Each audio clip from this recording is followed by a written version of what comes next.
بسم الله الذي علم بالقلم علم الإنسان ما لم يعلم، والصلاة والسلام على خير معلم الناس الخير سيدنا محمد وعلى آله وصحبه وسلم. ازيكم يا شباب، عاملين ايه؟ أنا الدكتور أحمد رجب، ودي المحاضرة الأخيرة في عملي موديول الاستراكشر أند فانكشن. قبل ما نبدأ الحصة بتاعتنا محتاجين نفهم شوية أساسيات. أول حاجة احنا النهاردة هناخد الأشعة، هناخد الأشعة اللي فضلنا في العمل. الجهاز بتاع الأشعة حلو هيطلع أشعة، الأشعة دي اسمها إكس راي أو الأشعة السينية بالعربي. كان لها سبب اكتشاف ولها قصة طويلة كده، والعالمة اللي صورت الدي ان ايه ماتت بسببها، وقصة طويلة كده في منها حاجات كارسينوجينيك يعني حاجات بتعمل كانسر، وحاجات ما بتعديش في خلايا الإنسان فما بتأثرش على الخلايا فبتعملش كانسر، قصة طويلة كده. المهم اللي علينا إن الأشعة دي هتمشي كده هتمشي كده هتمشي كده هتمشي كده حلو، لأن الجهاز ده اللي بيطلعها حلو خالص. الأشعة دي لما تيجي هنا لو حطينا جسم بينها وبين المستقبل، الجهاز ده اللي هنستقبل عليه، الجهاز ده هو اللي هنستقبل عليه الأشعة. حطينا بين المستقبل ده والجهاز اللي بيطلع الأشعة جسم البادي حلو، حطينا جسم أي جسم، الأشعة دي ممكن تعدي من خلاله لو هي أصغر من المسافات البينية اللي فيه، هتعدي من خلاله حلو وتنزل هنا. لو هو صلب بقى، جسم صلب تماما يعني الحتة دي مقفولة خالص مفيش فيه فراغات، لا مش هيعدي، الجسم ده هيرتد حلو، يعني هيجي يخبط هنا ويرجع حلو خالص. فبالتالي الحته دي هيكون مكانها فاضي على المستقبل، فبالتالي هيظهر لنا على المستقبل ده حاجتين، مناطق بيضه كده اللي هو على اعتبار ان ده الابيض، ومناطق سوداء حلو، مناطق سوداء تماما، وفي بينهم طيف. يعني ايه يا دكتور بينهم طيف؟ يعني بينهم درجات الرمادي، ابيض من الابيض للاسود وانت ماشي تمام يا دكتور. ادي الدرجات اهي يا شباب. الاسود تماما ده يعني كل الاكس راي، يعني كل الاشعه عدت، كل الاكس رايز عدت، والابيض ده يعني كل الاشعه ارتدت. طب الاشعه بترتد امتى اللي في اللون الابيض ده؟ لما يكون ميتال، لما تكون حاطط حاجه حديد بتعكس كل الاشعه السينيه فبتبان على المستقبل بيضه. طيب والهواء مفيش حاجه بتوقف الاشعه فبتبان سودة، وبينها درجات، قلنا دول الثلاث درجات اللي بين الابيض والاسود. علشان كده تلاقي الدكاتره بيقولوا للستات لو هتعمل اشعه والرجاله ما تلبسش حاجه، وغالبا مع الستات لان الستات هم اللي يكون لبسهم فيه حديد، يعني ما تلبسش حاجه يكون فيها حديد. وبرضه لو راجل دراعه كان مكسور، زارع سنان، رجله كانت مكسوره، مركب شرايح ومسامير، الشرايح المسامير بنشوفها في الاشعه بنشوفها لونها ابيض تماما. طيب يا دكتور ليه البون بنشوفه بعد الابيض على طول؟ يعني الميتال ابيض الحديد والعناصر المعدنيه بتكون شديده البياض، والبون نص نص، لان البون اصلا في مينرالز. المينرالز دي معناها ايه؟ العناصر زي الكالسيوم مثلا، فاهم؟ فالكالسيوم ده بيعكس كميه كبيره جدا من الاشعه الاكس راي، بس في مسافات بينيه بسيطه بتعدي جزء معين كده من خلال النسيج الابيض، فبيخليه ايه؟ لونه داخل على رمادي سن. طبعا لو البنات شايفين ان اللون ده له اسم فاكيد هو انتوا صح، يعني انا يعني الولاد كلهم في الالوان هم ابيض واسود واحمر واخضر وازرق واصفر وشكل الله 6 الوان اللي هم ايه بتوع علبه الالوان بتاعه الابتدائي دي. اكتر من كده ما احنا مش موجودين، فانتوا لو شايفين اللون ده له اسم تمام. وبعدين الدرجه دي اللي بعدها والدرجه دي اللي بعدها. طب تمام يا دكتور، البون بيبان اللون ده، السوفت تيشو زي الجي اي تي مثلا، زي القلب مثلا، اي حاجه فيها عضلات الى حد كبير يعني. والفات دي الدرجه الاقل، يعني الفات فيه مسامات اوسع فبيعدي اكس راي اكتر. الاتجاه ده بيقول لك ان الدينستي الكثافه بتزيد، لا الكثافه الراديو دينستي يعني الكميه اللي هي بتعكسها بتزيد. تمام يا دكتور. كل لما تقل اكيد خدتوها في الهيستولوجي الحاجات دي كان في الالكترون ميكروسكوب، راديو ليوسنت والراديو دينس، او خلاص ميتال اعلى حاجه في الكثافه، بعدها البون وبعدين السوفت تيشو وبعدين فات وبعدين ايه. حرفيا الاشعه دي من امتع المواد ومن امتع التخصصات اللي هتجيبها في حياتك. ليه؟ الناس اللي بتحب الالغاز وبتحب الفيزياء وبتحب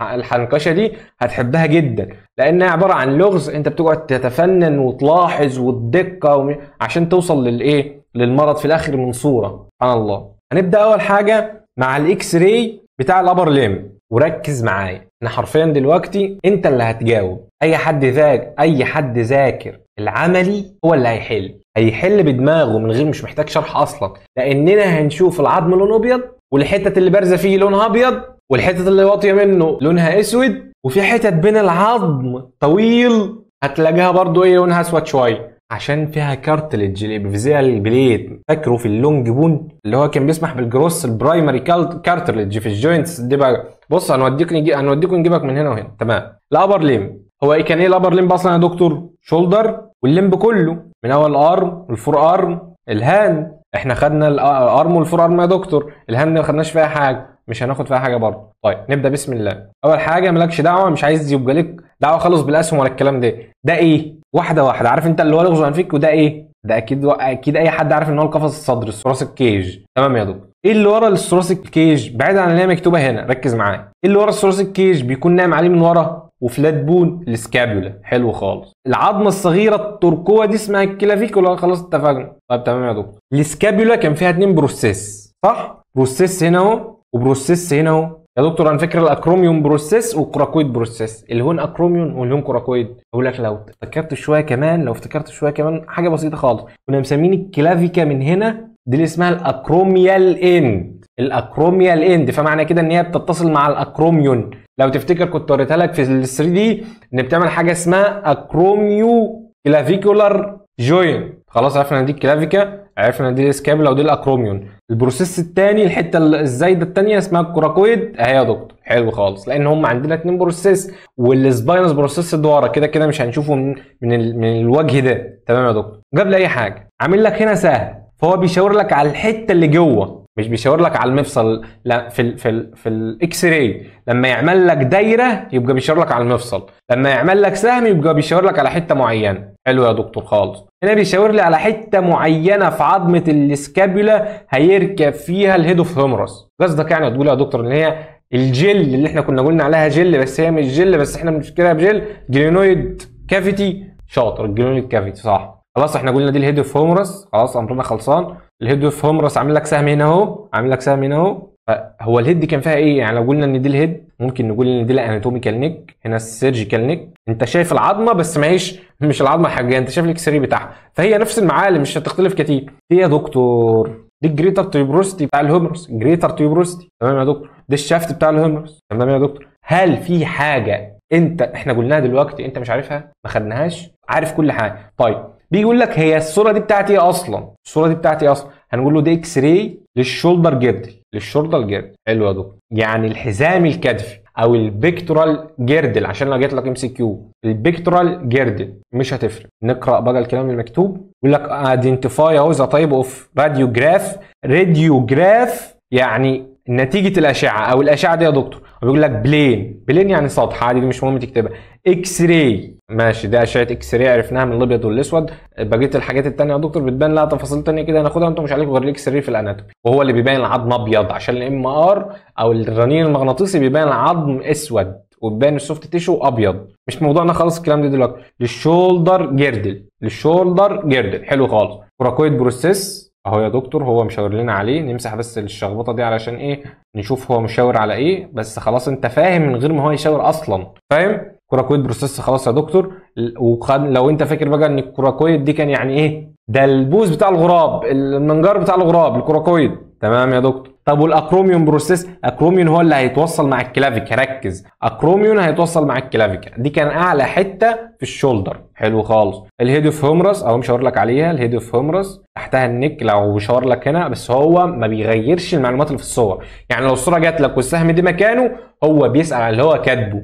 هو اللي بيسال. دكتوره والقسم بينزلوا الصور بالاسهم بتاعتها ويشيلوا الاسماء. حتى احنا ان شاء الله هنزل لكم الملف ده من غير الاسماء وانت اللي تجاوبها. تمام ان شاء الله. يعني الهيد اوف هيومرس خلاص. الجريتر تروبوستي قلناه. الجلينويد كافيتي عشان بسهل. لو عامل دايره هنقول الشولدر جوين. لو عامل هنا دايره هنقول ايه؟ الاكروميو كلافيكولار جوين. هنروح بعيد ليه؟ ما نروحش بعيد. ادي الدواير. اكروميو كلافيكولار جوين، شولدر جوين. حلو خالص. ركز معايا. احنا هنا كمان شويه اول ما ننزل هنلاقي القلبو فاكر؟ وهنلاقي الراديوس والالنا. حلو خالص. وعايزين نعرف حاجه مهمه. احنا في الموديول كله ما عندناش مفصل يبان فيه اكتر من عظمه لونج بون. المفصل اللي فيه اكتر من عظمه لونج بون. عندنا مفصل هنا حلو، وعندنا مفصل تاني ده رسم كروكي عشان نفهم بس. في عظمه كده، ودي بنعرفه بطريقه ودي بنعرفه بطريقه بتبقى باينه اصلا. القلبو اللي هو المرفق او الكوع والني القلب والني، القلب والني هم دول المفصل اللي بان فيهم اكتر من عظمه طويله، اكتر من عظمه ايه طويله. خش على اللي بعده. تمام يا دكتور، ركز معايا ركز معايا. مبدئيا احنا عندنا عظمه 2 3. حلو، عظمه 2 3 يعني احنا ابر لمب او لور لمب، يا قلب ويا ني. عندنا الحته دي مميزه جدا جدا جدا جدا، صح؟ الاوليكرينيون بروسيس بتاع الالنا. وكمان يا دكتور احنا عارفين ان ده الميديال ايبيكوندايل. ليه عارفين ان ده الميديال؟ عرفنا ازاي اللي هو ميديال؟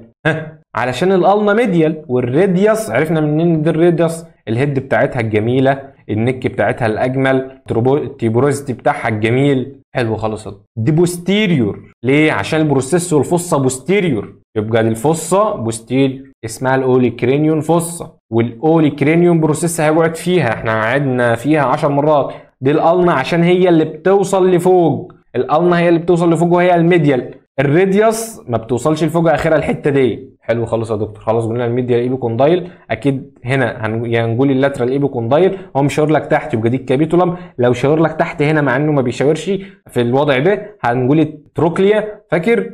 تمام. اللاترال ايبيكوندايل هو مشاور لك عليها اهو. الكابيتولم خلاص، الهيدوفريدياس والنيكوفريدياس والراديال تروبروزيتي. تاني نمسح ونزوم ان عشان نشوف من جوه شويه. حلو خالص. ادي الاوليكرينيون فص عامله ازاي يا دكتور؟ باينه، وجافش فيها وراكب فيها راكب فيها الاوليكرينيون بروسيس. الراديوس يا دكتور معروفه جدا وبتكون لاترال. دي النك بتاعتها يا دكتور عشان دي الهيد عامله زي الطربوش كده. الحته دي يا دكتور بروز الراديوس، دي الهيد اوف راديوس، دي النيك اوف راديوس، دي البروز بتاعها كان اسمه ايه؟ الراديال تيوبروزيتي. حلو خالص. ودي الالنا خلاص، دي الراديوس. لاترال ايبيكوندايل دي الكابيتولم. لو السهم تحت فوق الهيد على طول هنا في عظمه الهيومرس هنقول كابيتولم. لو هنا في الحته دي كده هنقول تروكليا. لاترال ايبيكوندايل اوليكرينيون فص خلاص، اوليكرينيون بروسيس خلاص، ميديال ايبيكوندايل. كلام زي الفل يا دكتور. نمسح الكلام ده. لو عملت لك دايرتين هنا تفتكر ممكن اعمل لك دايره فين وفين؟ لو عملنا دايره كده يبقى مفهوم وهتقول لي يا دكتور ان دي القلب. طب لو عملت لك دايره في الحته دي كده، نمسح بس الكلام ده، في الحته هنا هتقول لي ده يا دكتور؟ اقول لك ان ده الراديو النر جوين. بس في ملحوظه بقى مهمه، في هنا واحد وفي تحت عند الريست واحد، فقال لك هنسمي دي السوبيريور. خلي بالك سوبيريور راديو النر جوين نوعه بيفوت جوين، نوعه بيفوت جوين. مليوني اكزيال في النوع الساينوفيال. ركز معايا. يبقى دي سوبيريور. اخد اللي تحت انفيريور ونفس النوع بيفوت برضه. نقلب كده السلايد الجايه اقول لك سوبيريور راديو النر جوين في الحته دي، والدايره بتيجي كده في الامتحان. هنا بيقول لك ان دي القلب. كلام بسيط خالص. حلو خالص. هنا جايب لك بقى من الميديال اسبك. الميديال اسبك عرفنا منين اللي هي الميديال يا دكتور؟ علشان الالنا قدام الراديوس، احنا باصين من الناحيه دي. يعني لما نبص من الجنب دي كده هتقابلنا الالنا الاول، لو بصينا من الناحيه دي هتقابلنا الراديوس الاول. فاهم حاجه؟ هو مش هيقول لك من ورا كده الاوليكرينيون بروسيس. قلنا لو شاور من الحته الميديال هنا كاتب لك على النوتش، لو شاور بالسهم ده هيقول دي التروكليا. يبقى دي التروكليا، دي التروكليا النوتش بتاعتها. وكل الكلام ده احنا واخدينه. الراديوس، هيد اوف راديوس، النيك اوف راديوس. كلام عادي كله مكرر. اوليكرونيوم بروسيس اهو لسه واخدينه في السلايد اللي فاتت. شافت في هيومرس، ادي الراديوس وادي الالنا، بس زي الفل. هنا بقى ركز معايا علشان في هنا ملحوظه مهمه. خلي بالك في عندنا مفصلين في الصورتين دول. خلينا ناخد ده عشان احنا لسه واخدين اخوه من شويه. ادي العظمه بتاعتنا اللي اسمها الالنا، وعرفنا ان هي الالنا عشان هي الصغيره الرفيعه، وكمان دي الصابع الكبير، دي الصابع الصغير عشان الاربع صوابع دول مع بعض. فالزن ناحيه الصابع الصغير او الالنا، والراديوس اللي هي القعبره ناحيه الصابع الكبير. حلو خالص. غير كده ان الراديوس كبيره من تحت، ودي الستايلويد بروسيس بتاعها، ودي الستايلويد بروسيس بتاع الالنا. حلو خالص. الحاجات دي كلها احنا خدناها، الحاجات دي كلها واخدينها. احنا بنفك طلاسم الاكس راي بس. هنا جايب لك عامل لك دايره، ومعنى ان هو عامل لك دايره هنا في الحته دي ان هو بيقول لك ان ده مفصل جوينت. انا عايز الجوينت اللي هنا. ايه الجوينت اللي هنا؟ ده الراديو النر يا دكتور، بس دي الديستال او الانفيريور علشان السوبيريور كان فوق. واخد بالك؟ الله تكون معايا. حلو خالص. ركز معايا. لو عمل لنا دايره هنا زي الصوره اللي فاتت هنقول له يا دكتور ده الريست جوينت، لان الريست اللي هي الحته دي بتكون معموله بالراديوس. ركز، بالقعبره مع الكربال بون. مع الايه؟ مع الكربال بون. والكربال ده فاكر النوع الريست جوينت كان نوع ايه؟ الليبسويد، صح؟ ماشي. ماشي حلو خالص. خلاص ده الستايلويد بروسيس بتاع الراديوس، ده الستايلويد بروسيس بتاع الالنا، ده الديستال راديو النر جوينت. نوعه ايه لسه جايين؟ نوعه ايه؟ نوعه بيفوت.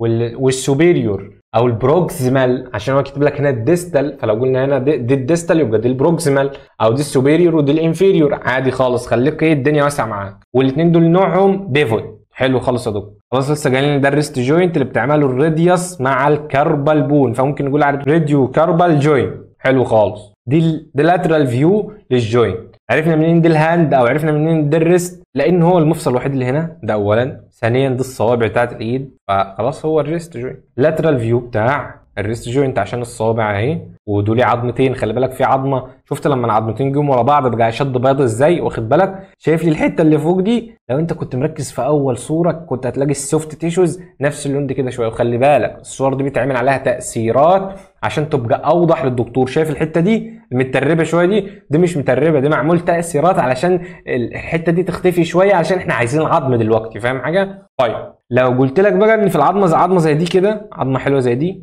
لقيت فيها حته من هنا كده مش موجوده وحته من هنا كده مش موجوده، او نعملها لك بلون تاني هتبقى احلى، ده هيكون ايه يا دكتور؟ انا لسه جاي لك الموضوع ده. مش دي لون جيبون؟ ودي الهيد بتاعتها، دي الهيد اوف النا ودي الاند اوف راديوس، مش هتختلف. ممكن نقول الاند من الاندين عادي، بس ركز ان دي الهيد عشان دي الهيد هنا مهم، عشان دي الوحيده الهيد بتاعتها لتحت. ماشي. الراديوس يا دكتور حلو. لو لقينا في الحته دي نعمل ايه؟ يبقى اسمها ايه؟ يبقى دي ايه؟ يبقى دي بيبي او تشايلد او بري بيوبرتي، يعني ما قبل البلوغ. حلو ركز معايا عشان هتجيلك اهي. طبعا هيقول لك هي ايه دي اصلا؟ ده بلين اكس راي للديستال فور ارم، عشان الحته دي هي الديستال فور ارم. ريست اند هاند، ادي الريست مع الهاند. يبقى هنعمل ايه؟ هنكتب له بلين اكس راي للديستال فور ارم ويز ريست جوينت اند هاند. شوف لي بقى الحته دي في الامتحان بيوبرتال ايدج. بري دي تمام، بيوبرتال يعني البلوغ، قبل البلوغ، سن قبل البلوغ. ايج بتبقى المفروض تبقى مفصوله. ودي صوره للهاند، بلين اكس راي للهاند. ممكن برضو تقول لي الديستال فور ارم ويز ريست اند هاند، عادي. تمام يا دكتور بقى ركز معايا. الحته دي الستايلويد بروسيس بتاع الراديوس، الحته دي. وعرفنا ان هي الراديوس منين؟ هي البرود، هي الكبيره، هي الواسعه من تحت، هي اللي عامله المفصل كله. حتى دي بعيده، الالنا بتكون بعيده عن المفصل. حلو. الحته دي ممكن نقول عليها الديستال اند اوف راديوس. الحته المسوده دي الابيفيزيال بليت او الابيفيزيال كارتلج بتاع الراديوس. ممكن نقول على الحته دي الحاجات الثانيه في اللونج بون، كان في ابيفيسيس، ميتافيسيس، دايافيسيس، وابيفيزيال بليت، صح؟ اهو ده الابيفيزيال بليت وده الابيفيسيس. تاني نغير اللون، ده الابيفيزيال بليت وده الابيفيسيس، فبالتالي ان دي برضو الابيفيسيس عشان دي الهيد اوف النا، الهيد الوحيده اللي باصه لتحت. والحته دي يا دكتور دي الابيفيزيال كارتلج بتاع الالنا. انا كاتب لك الابيفيسيس اللي هي الهيد اوف ديستال اند اوف النا. حلو. دي الابيفيزيال كارتلج، دي البرايمري كارتلج اللي هيسمح بالنمو، ما تنساش. طيب يا دكتور ده الابيفيسيس بتاع الديستال، ابيفيسيس يعني هيد او اند او الحته اللي فوق الجروس لو انت فاكر بقى، اوف راديوس في عظمه القعبر. خلاص كده احنا خلصنا الابر ليم وكلها حاجات مكرره الا حته اللي بيفيزيال بليت، خلي بالك منها. وتكتب البري بيوبرتال ايدج، دي مهمه جدا. وهنبدا بعظمه الهيب بون. عامل لك دايره، يبقى عايز جوين اسمه الهيب جوين، اسهل حاجه في الدنيا هيب جوين. الحته دي يا دكتور ده حته، دي العظمه بتاعت البيوبز انا فاكرها، دي الاسكيم انا فاكرها، دي السوبيريور بيوبيك ريمس، ده الانفيريور بيوبيك ريمس انا فاكر يا دكتور الحاجات دي البادي بتاع البيوبز، صح؟ دي بيوبز ودي بيوبز. خدته يا دكتور دي في السكندري كارتلاجينس جوين، خدتها يا دكتور ده انا فاكرها، صح شاطر، موجوده فعلا في الكارتلاجينس جوين، اسمه السيمفيزيس بيوبز او الالتقاء العاني. سيمفيزيس التقاء عاني يعني بيوبز. حلو خالص. انت ممكن تقول اصلا ده فيمر وفيمر، الهيد اوف فيمر، النيك اوف فيمر، الجريتر تروكانتر، الليسر تروكانتر. قلنا خلاص البيوبس والسوبرا بيوبيك ريمس، البيوبيك بادي، السوبيريور بيوبيك ريمس، الانفيريور بيوبيك ريمس، الاسكيم، الاليوم ما تنساش دي الاليوم دي الجوين. دي لو عمل لك سهم جوه الدوران هتقول على الاسيتابيولم ما تنساهوش. دي الهيد، دي النيك، الجريتر، الليسر، الشافت، فاكر؟ تمام يا دكتور. دي نقول عليها ايه؟ البلين. بلين اكس راي انتيريو بوستيريور فيو، يعني نظره من الامام الى الخلف، انتيريو بوستيريور فيو اوف بلفيك جيردل. دي البلفيك صح؟ حزام الحوض اهو. كاتبه لك هنا ولا مش كاتبه؟ لسه هتلاقيه في سلايد جاي ولا حاجه. هو كاتب لك السكرم. السكرم اخر عظام، اخر عظام بيجي بعدها الكوكسيك على طول، بس اخر حاجه، اخر عظام في العمود الفقري. خلاص قلنا الاليوم، قلنا السوبيك بيوبيك ريمس، قلنا الاسكام، قلنا البيوبس او البيوبيك بادي. يبقى البيوبس او البيوبيك بادي، الاسكام، السوبيريور والانفيريور، حتى لو هو مش كاتبه لك هو الانفيريور هنا، الجريتر تروكانتر والليسر تروكانتر. الهيد فيمر خلاص قلناها مره، الاوبتيروتر فورامين، اوعى تنساها مهمه جدا الاوبتيروتر فورامين دي. طب عرفنا ازاي ان هي فورامين؟ عرفنا ازاي انها فورامين؟ تخيل فيها هواء فالاشعه عدت منها، فاهم؟ عرفت بقى احنا جبنا ليه فهمت ان شاء الله. عدى يبقى دي فورامين. حلو. الساكرم، الاليوم، البيوبز، السوبيريور، الانفيريور بيبي كريماس، الاسكيام، اوبتيروتر فورامين، الهيد، النك، حتى هو كاتب لك النك، الجريتر تروكانتر والليسر تروكانتر. خلي بالك الريسر ناحيه جو، ماشي؟ الليسر ناحيه جو، الليسر ناحيه جو، الجريتر ناحيه فوق، الجريتر ناحيه فوق، الجريتر تاني، الجريتر ناحيه فوق، الليسر ناحيه الاسك، الليسر ناحيه الاسك. ماشي. ايه يا دكتور عايز تقول ايه؟ عايز تقول ايه؟ بص ده الهيد مكسوره يا دكتور. ايه ده يا دكتور؟ ينفع كده؟ اقول لك ينفع، ما دي الكارت البيفيزيال كارت هم مشاورين عليه اهو، البيفيزيال كارت، كارتليزنرز بليد. بص بقى الحته دي حلوه خالص. احنا قلنا ان دول كانوا 3 عظمات وانت طفل، فدي كانت الاليوم عظمه لوحدها، والاسكيم عظمه لوحدها، والبيوبس عظمه لوحدها. هنا بقى فصلوها. بقول لك الكارتلج، اي حته سودا كارتلج، دي كارتلج، الحته دي كارتلج، الحته دي كارتلج، كارتلج بتوين بيوبيك اند اسكيال ريماي. يا دكتور هو في اسكيال ريماي؟ يعني ايه ريماي؟ يعني دراع او جناح، صح؟ اهو دي الجناح بتاعها. لما تبقى على بعضها بنقول عليها اسكيم وخلاص. هنا عايزين يقولوا لا، عشان هتبقى عامله ايه؟ هتبقى عامله لها باضي هنا كده، طالع منه دراع ومش متصل. تعرف لما بيتصل بيقولوا على اسكيم ويروح دماغه. وننسب الريمس للايه؟ للبيوبيك ريمس. حلو خالص. هنا بارت اوف جروس، بارت اوف تراي راديت. يعني ايه تراي راديت يا دكتور؟ تراي يعني 3 وراديت يعني ايه يا دكتور؟ فاكر الراديوس؟ مش الراديوس بون الراديوس بتاع الدايره كان اسمه ايه؟ قطر. هنا زي قطر ثلاثي كده، لان بيبقى الاستابولم لو انت شفته لو تفتكر كان متقسم 3 كده، فدي اسمهم تراي راديت. تراي ايه؟ راديت. تراي راديت كانهم طالعين من مركز الدايره وطالعين لبره، فاسمهم تراي راديت. جروس كارتلج. احنا اتفقنا خلاص ان اي كارتلج بين العظم بيسمح بالنمو، اي كارتلج في نفس العظم بيسمح بالنمو. حلو خالص. طيب جروس كارتلج ده كارتلج بيسمح بنمو العظمه دي او العظمه بتنمو عليه. عرفها معلومه المفروض انتوا خدتوها في الهيستولوجي برضه، ده انتوا الهيستولوجي هيظبط. العظم بينمو في الحته دي، تمام. خلاص. الفيمورال ابيفيزيس هنا مشرك عليها او الهيد، الاثنين ينفعوا، بس ماشي هو كاتب لك ابيفيزيس عشان الابيفيزيال بليد. تمام يا دكتور. نزلنا على الركبه، عرفنا منين هي الركبه؟ فيها عظمه 2 3، واحنا قلنا احنا عندنا حتتين بس، الالبو والني. احنا كده نزلنا النيحه الحمد لله. هنقول برين اكس راي اوف ني جوينت. حلو. واحده واحده بقى خالص. احنا عارفين يا دكتور دي الشفت وفيمر ودي سهل. عارفين يا دكتور ان دي التبيه ودي الفيبل، سهلين. لو جاب لي سهم هنا يا دكتور انا عارف ان دي التبيه والبيبروستي، دي الشفت ممكن نقول انتيريور بوردر. الاثنين مش هنختلف الاثنين صح. اكتب بس، اكتب اللي مكتوب هنا بس، الاثنين صح، انت فاهم صح. حلو خالص. دي يا دكتور ممكن نقول عليها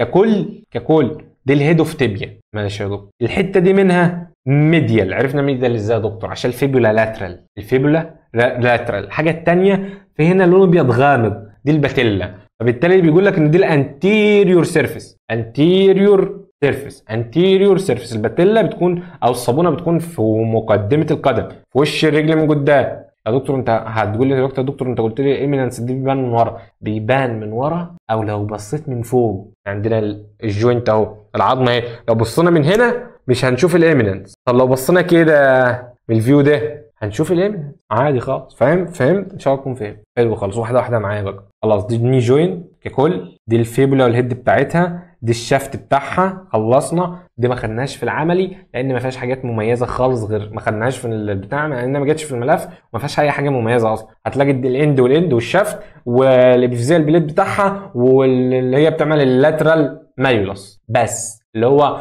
البروز الخارجي في القدم، الكعب الخارجي في القدم، كعب بره وكعب جوه. الكعب الجوه بتاع التبيا، الكعب اللي بره بتاع الكعب اللي بره بتاع الفيبولا. تمام. خلاص عرفنا اللاترال كوندايل، اللاترال كوندايل الفيمر، الميديال كوندايل اوف فيمر عشان ناحيه التibia، يبقى دي الميديال كوندايل اوف تibia، اللاترال كوندايل اوف tibia.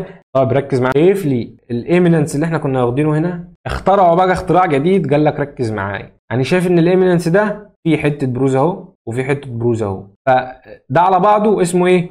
خدنا يا دكتور اسمه انتر كوندايلر ايميننس. دي يا دكتور الميديال بتاعه، الميديال ليب، ودي يا دكتور اللاترال ليب، بس هم ما سموهاش ليب بقى، قال لك دي الميديال تيوبركل بتاع الانتر كوندايلر ايميننس، ودي اللاترال تيوبركل بتاع الانتر كوندايلر ايميننس. يعني اللي هو دي الارتفاع اللي بين اتنين كوندايل، دي بقى دي بقى الحته الميديال بتاعته، الحته اللي بيفكرني، عارف اللي هو ابن بنت عمتي، اللي هو بنت عمتي فدي ابنها بقى، اللي هو حرفيا نفس يعني هو ده ابنهم فده ابن.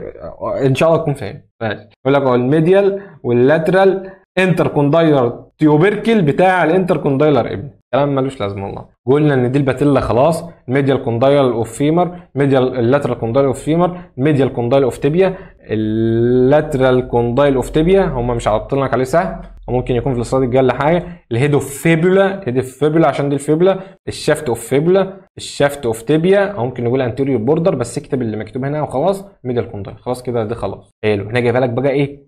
ميديال فيو. ميديال فيو ليه؟ عشان الفيبولار ميديال فيو دي جميله دي. خلاص دي الشافت اوف فيمر، الميديال كوندايل اوف فيمر، الميديال كوندايل اوف tibia، عشان احنا باصين من ناحيه جوه، باصين من ناحيه جوه، فاحنا شايفين الميديال، اللاترال مش شايفينه من هنا. دي الباتيلا، هو جايب لك الصوره دي عشان الباتيلا، ولو جات لك في الامتحان هيعمل لك دايره على الباتيلا، دايره على الباتيلا، سهم على الباتيلا، باتيلا. لو عايز يعمل لك على الني جوينت ككل هيعمل لك كده، هيعمل لك دايره هنا. تمام، فهمنا يا دكتور. هنا كاتب لك الانتر كوندايلر تيوبركلز اوف انتر كوندايلر ايمنس. لو كتبت الانتر كوندايلر ايمنس بس صح، بس تكتب المكتوب في السلايد. هقعد كل شويه، احنا عايزين ناخد الفول مارك، نكتب المكتوب تاخد الفول مارك، محدش له عندنا حاجه. ماشي خلاص. دي الهيد اوف فيبولا خلاص، دي الشافت اوف فيبولا، الشافت اوف tibia، الهيد اوف tibia، دي الميديال كوندايل، اللاترال كوندايل الناحيه الثانيه، الكلام كله زي الفل. دي الميديال كوندايل برضو، دي الباتيلا مهم، باتيلا مهم. حلو، ده يا دكتور دي اللي بيفزال بليت، وده يا دكتور ده بيفزال بليت يعني كارتليج، يبقى دي الابيفيسيس،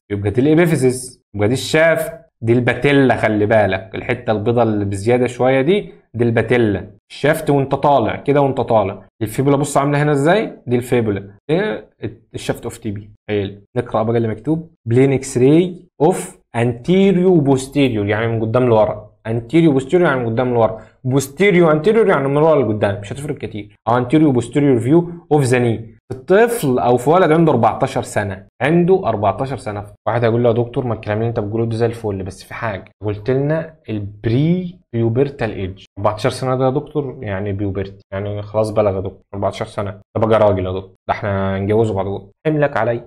البري بيوبرتال ايدج مش في كل العظم، كل ابيفيزز بقى الحته ده انت هتحبها، انت خديع ومكير بتحبها. ليه؟ عندنا طفل دلوقتي قتل، مش عارفينه، عارفين سنه. الطب الشرعي عايز يحدد سنه. انت متخيل ان كل عظمه لها سن معين اللي بيفيزيها الكارتلج بتاعها بيقفل فيه؟ ايه؟ تاني بالراحه افوق بس معاك يا دكتور بالراحه بس فاهم يعني ايه. كل عظمه لها وقت معين تقفل فيه. الني بتقفل في البنات من 14 ل 15 سنه، في الولاد من 16 ل 17 سنه. عشان كده هنا الحنكه والمهاره والدقه قال لك ايه؟ قال لك ده بوي 14 سنه، بوي. لو جيرل هيبقى الموضوع في شك، المفروض تكون قفلت او بدات تقفل. في البوي لا، لسه معاه سنتين كمان. فهمت بقى ليه جايب لك بوي 14 سنه؟ وهنا الدكتوره جايبه عشان تقول لك خلي بالك مش كل العظم بيقفل بري بيوبرت. الطب الشرعي تاخدوها ان شاء الله في شرعي ان شاء الله، يعني لما توصلوا للطب الفورنسيك ان شاء الله هتعرفوا شويه حاجات. السنان اصلا كل السنان بتطلع امتى وتدخل. اللي بيتفرج على شارلوك هولمز كتير الموضوع ده هيكون معاه ايوه يا دكتور. فماشي ماشي يا عم اتبسط. اهو دي الابيفيزيال بليت خلاص، الابيفيزيال كارتليج بليت اوف ابر اند اوف tibia، الابيفيزيال كارتليج اوف ديستال اند اوف فيمر. حلو خالص. ده بلين اكس راي انتيريو بوستيريور فور للني بس وخلاص. انتيريو بوستيريور فيو اوف ني جوينت لولد عنده 14 سنه. ماشي، اكتب له السن، السن، الركبه 14، الركبه 14. احنا نزلنا تحت بقى، وصلنا عند الانكل، خلاص تحت. حلو خالص. الميديال مامولوس اهو يا دكتور، اللاترال مايولوس اهو يا دكتور. عرفنا منين دي التibia يا دكتور؟ عشان قلنا دي الميديال مايولوس. عرفنا منين دي التibia؟ عريضه. الفيبولا رفيعه من رفعها وصغرها، ولان هي ملهاش قيمه للدرجه ما خدناهاش اساسا في العظم. لو تفتكر الفيبولا دي ما عدتش علينا، احنا خدنا التibia والفيمر في اللور لمب والهيب بون وخلاص، صح؟ لو تفتكر. فعرفنا الفيبولا عشان دي رفيعه. عرفنا دي الميديال مايولوس عشان دي بتاعت التibia، والتibia عريضه. طب يا دكتور ليه ما نقولش ان دي الريست جوينت؟ ركز معايا، الكربال بون بتبقى صغيره، بتشوف في الكربال بون اكتر من عظم. نرجع للريست عشان تعرف الفرق. اهو الريست، بص حتى لو جاب لك حته كده اهو، بس لو جاب لك نص البتاع، لو جاب لك تلتاه، هتشوف 3 عظمات على الاقل. هناك عظمه واحده. ركز حتى هنا، بص اهي صوره قريبه جايب لك 3 على الاقل. نرجع بقى للعظمه بتاعتنا، نرجع للحته اللي احنا فيها اهي. بص لي هنا في كام عظمه؟ عظمه واحده. غير كده الستايلود بروسيس بتاع اسمها ايه؟ بتاع الراديوس، بعيدا عن الكربال بون، كان حته صغيره كده. ده انت اساسا شايف الفرق بين الحته دي، شايف الفرق بين الحته دي وبين الحته اللي في رجلك عامله ازاي؟ ده بارزه يا دكتور، بارزه. حلو، يبقى دي الميديال مايولوس، دي اللاترال مايولوس، دي الفيبولا، دي التibia. هنا قال لك اللور اند في تibia، ماشي. ليه؟ عشان دي التيلس. يعني ايه التيلس؟ يعني الانكل، الترجمه بتاعتها انكل. العظمه دي يعني التيلس، العظمه دي يعني التيلس، وهي اللي بتعمل مفصل الانكل. ليه؟ عشان هناخد دلوقتي الكعب، وناخد كمان عظمه اسمها النافيكولار، اللي هي بتاعت شبه المركب كده. مش موضوعنا دلوقتي، خلينا في اللي احنا فيه. طيب لو عمل لك دايرتين هنا، لو عمل لك دايره في الحته دي او في الرسمه دي الانكل جوين. طب لو عمل لك دي، سمي انت ادي التibia وادي الفيبولا. هنقول inferior. ليه؟ عشان في superior بس ما كانش في الصوره ومش مهم. الانفيريور تيبيو فيبولار جوين. سمي انت، اللي سمه احسن منك في حاجه. بس كده تمام يا دكتور، زي الفل. مين ده بقى؟ ده بلين اكس راي لاترال فيو. ليه لاترال فيو؟ علشان احنا شايفين الفيبولا هنا. يعني لو بنتكلم في الميديال فيو اصلا التibia غالبا هتكون مغطيه على الفيبولا، مش هتبان في الاكس راي. دي حاجه. الحاجه الثانيه، لان اللاترال فيو في الانكل ده ستاندر. في 3 بوزيشنز كده هنشوفهم ان شاء الله لما تاخدوا الاكس راي بالظبط والتفصيل والاشعه. لا ياخد فيكم تخصص اشعه، في 3 ستاندر من قدام لورا، وبوزيشن كمان كده، ولاترال فيو. احنا دي اللاترال فيو فهو ستاندر، وكمان احنا شايفين الفيبولا. غالبا لو مصورين ميديال، ودي مش غالبا ما بتتعملش وماهيش ستاندر ومحدش بيعملها، عشان احنا بنتفق على حاجه نشتغل بيها. المهم يعني، فطالما احنا شايفين الفيبولا من هنا، يبقى غالبا دي اللاترال فيو. وانتوا عندكم صوره اللاترال فيو بس في الكتاب، فاللاترال فيو حتى لو انت مش عارف اللاترال فيو ليه، فاهم؟ ماشي تمام يا دكتور. دي التibia، دي الفيبولا، دي انكل جوين. سهل ده يا دكتور. حلو. العظمه دي كعب ورا اهي، كعب بارز لورا، كعب يعني هنا بوستيريور. حتى هنا وتر اكيليس اهو، بص شايفه سوفت شويه ازاي؟ شايف؟ بص الحته دي كده، دي وتر اكيليس، السمانه موصله على الايه؟ على الكعب. الانكل جوين اسمه التيلس، لسه واخدينها في السلايد اللي فاتت. هناخد دي في السلايد الجاي. عارف ان دي بس دي الكعب واسمه كالكينيوس. عارف ان دي الكعب بس اهم حاجه، وده شبه المركب. اكس راي، بلين اكس راي للاترال فيو اوف انكل. حلو. الكعب اسمه كالكينيوس. حلو خالص. تيلس يعني انكل اصلا، علشان هي دي اللي بتعمل الانكل جوينت مع العظام اللي هنا. دي اللاترال فيو، خلاص اتفقنا. لور اند في تibia، ماشي. نافيكولار، اسمها ايه؟ نافيكولار يعني ايه؟ شبه القارب.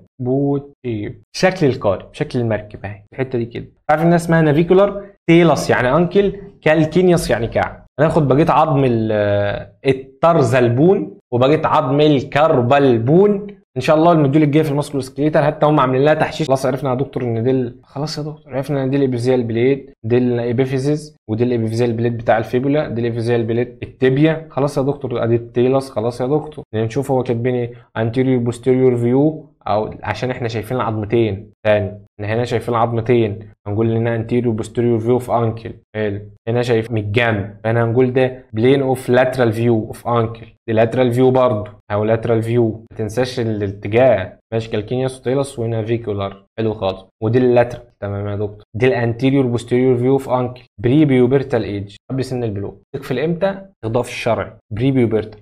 الني، اعرف ان الني الواد عنده 14 سنه، الني الواد عنده 14 سنه، الباقي كله بري بيوبرتال ايج. ماشي. دي البيفيزيال كارتليج بليت، البيفيزيال كارتليج وخلاص، او البيفيزيال بليت عادي مش هتفرق. للديستال فيبلا. دي البيفيزيال كارتليج للديستال تibia.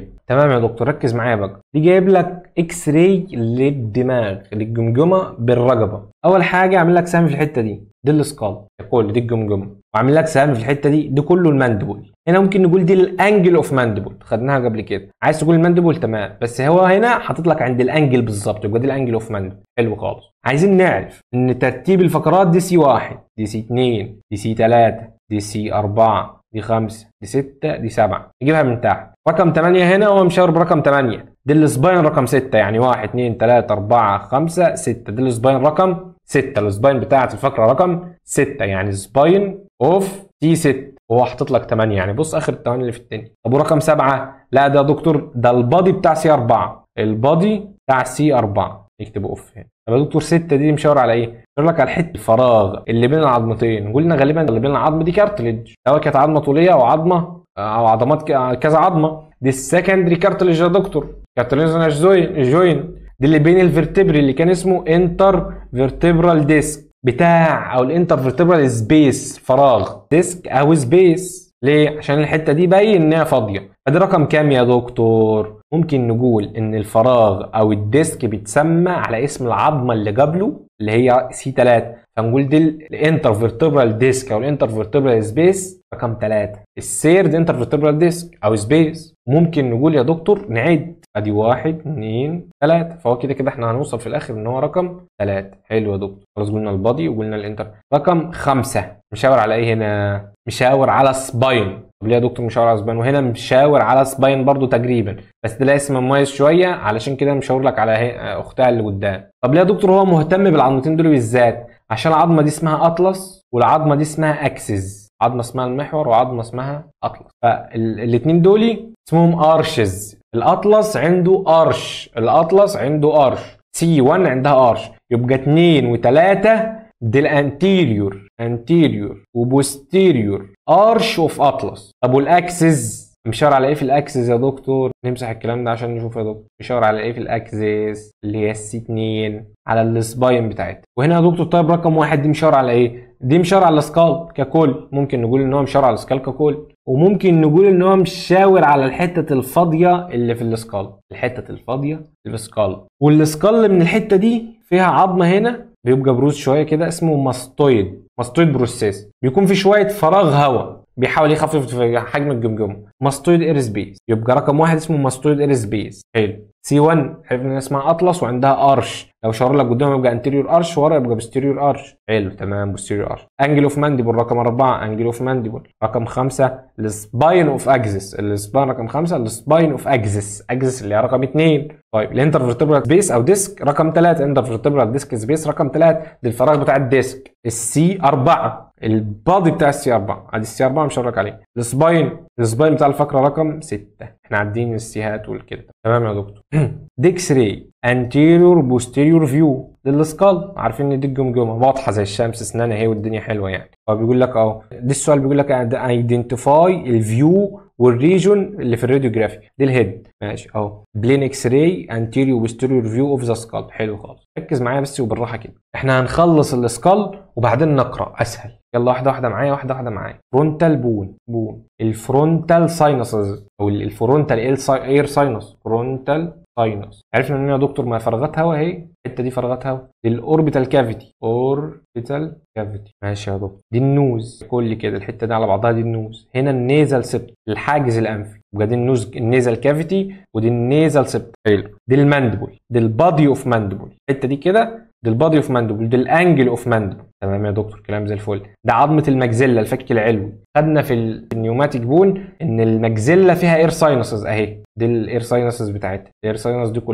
كلها اسمها المجزلري اير ساينس. بص لي شايف الحته دي كده، الحته دي الزيجوماتيك بون. لو تفتكر دي كانت الحته اللي هنا دي الزيجوماتيك بون، العظمه اللي كانت طالعه وجايه على قدام كده، دي اسمها الزيجوماتيك بون، اللي هي دي الحته دي كده اسمها الزيجوماتيك بون. دي المجزله، دي النيزل كافيتي، الاوربيتال كافيتي، دي النيزل كافيتي ودي النيزل سبت. ماشي، دي الاوربيتال كافيتي خلاص. دي الفرونتال بون، الحته اللي في جوه هنا جواها فرونتال اير ساينسز. دي الماندبل، دي الانجل اوف ماندبل. ايه تاني؟ خلاص قلنا الماكسيلا وجواه الماكسيلاري اير ساينسز. خلاص اوربيتال كافيتي اهو في الحته دي قلناها. الزيجوماتيك بون قلناها بس قلناها في الناحيه دي كده مفيش مشكله. النيزل سيبتم فرونتال بون ودي الفرونتال اير ساينس هنشوفها السلايد الجايه اللي بعدها. دي الماندبل او البادي اوف ماندبل، دي الانجل اوف ماندبل. خلاص الزيجوماتيك قلنا كل اللي هنا زي الفل. فرونتال اير ساينسز عشان فيها هواء، فرونتال ساينسز. ماكسيلاري ساينسز قلنا دي عظمه الماكسيلا الفك العلوي جواها هواء. تمام يا دكتور. دي اللاترال فيو، احنا كنا باصين انتيريو وبوستيريور فيو. دي اللاترال فيو هنشوف فيها يا دكتور، ممكن نشوف في الحته دي كده، فخلينا في الحته دي احسن. ده اهو اللي اسمه الماستويد بروسيس اللي احنا شفناه في اول سلايد مع لها علاقه بالاسكال، لما خدنا الماستويد اير ساينس او الماستويد اير سبيس، تحته السي 1 والسي 2 والسي 3 و4 و5، واللي خدنا الفرتبرا وخدنا الانترفرتبرال ديسك والماندبل والانجل اوف ماندبل، والصوره اللي كانت مجمعه حاجات بالطول كده. حلو. ده اسمه الماستويد بروسيس، دي الماندبل، دي الانجل اوف ماندبل، الزيجوماتيك بون، دي الزيجوماتيك ارش، الزيجوماتيك بون، دي السوتشرز اهي صح؟ السوتشر. دي الفرونتال بون، النيزل بون او النيزل كافيتي، بس الكافيتي بيكون من قدام اوضح. دي الماكسيلا، دي الماندبل والتيس. فاكر المنتال فورامين؟ ان شاء الله تكون فاكر. ماشي. الاكس راي بقى ركز معايا. ادي السوتشر كده، الحته دي السوتشر، او ممكن يشاور لك هنا ويقول لك دي السوتشر. دي الفرونتال بون، دي الفرونتال اير ساينس، دي الهواء اللي جوه الجمجمه، اللي جوه الفرونتال ساينس، يبقى فرونتال اير ساينسز. الماكسيلاري دي هواء، الماكسيلاري اير ساينس. دي الماكسيلا، دي الماندبل تحت شويه، دي الانجل اوف ماندبل. ايه تاني؟ خلاص قلنا دي الماستويد اير سبيس، فاكر؟ الاوربيتال كافيتي تحت الفرونتال سبيس. طب في حاجه ثانيه؟ ما اظنش. ادي الكورونال سوتشر اللي بعرض كورونال اللي بالطول ساجيتال، اكيد مش هنشوف الساجيتال من هنا. ماشي. دي الانجل اوف ماندبل. لسه هناخد ان دي الماكسيلاري اير ساينس، ودي الاوربيتال كافيتي، وده الفرونتال اير ساينس. تمام. او الفرونتال بون فيها فرونتال ساينس او اير ساينس في الاوربيتال كافيتي. خلاص قلنا الكلام ده. الماكسيلاري ساينس، ودي الماندبل، ودي الانجل اوف ماندبل. الصاد الجايه هتحبوها. ثانك يو والسلام عليكم ورحمه الله وبركاته.